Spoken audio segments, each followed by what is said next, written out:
Bonjour, dans ce vidéo, on va explorer la solution des équations radicales. Donc, pour résoudre des équations radicales, on fait plus ou moins ce qu'on fait dans la résolution de n'importe quelle équation. On cherche à isoler la variable. Alors, on utilise les opérations opposées pour isoler x. Alors, dans ce premier cas, par exemple, je veux que x soit tout seul, alors je commence essentiellement le plus loin de x possible. Je commence à l'extérieur. Je vais commencer en soustrayant le 3. Alors, on a négatif racine carrée de 2x moins 9 égale négatif 2.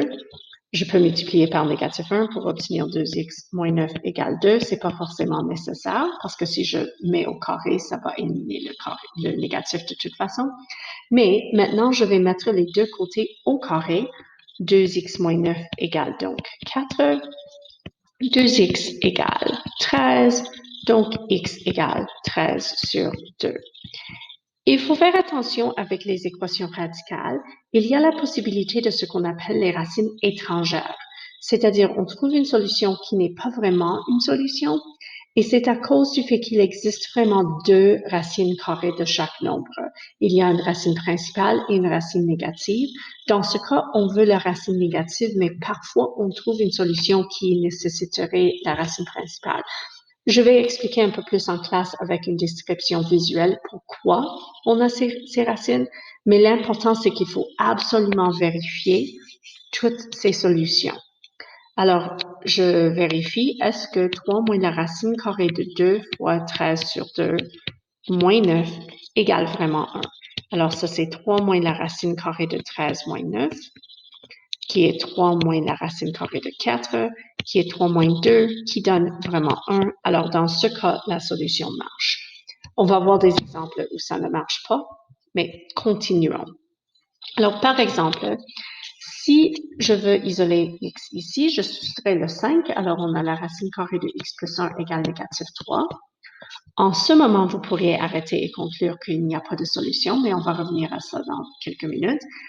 Si je ne reconnais pas immédiatement qu'il n'y a pas de solution, je mettrai les deux côtés au carré. J'ai donc x plus 1 égale 9, x égale 8. J'ai trouvé une solution, il n'y a aucune erreur dans mon algèbre. Mais si j'essaie de vérifier cette solution, est-ce que 5 plus la racine carrée de 8 plus 1 donne vraiment 2? Ça, c'est 5 plus la racine carrée de 9. 5 plus 3 donne 8, pas 2.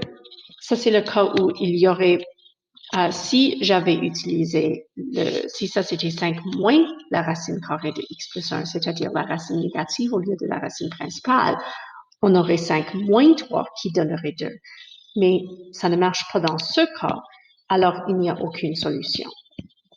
Dans ce cas, on aurait pu conclure qu'il n'y avait pas de solution dès le moment qu'on voyait la racine carrée de x plus 1 égale négatif 3.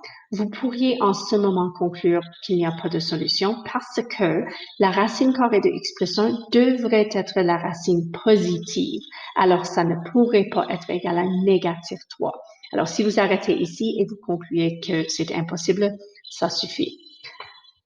Pour une racine cube, on fait plus ou moins la même chose, mais cette fois-ci, on n'a pas besoin vraiment de s'inquiéter des racines étrangères. Ce n'est pas une mauvaise idée de quand même vérifier ces solutions, mais il n'y a pas une racine principale et une racine négative pour une racine cube, alors on n'a pas ce problème.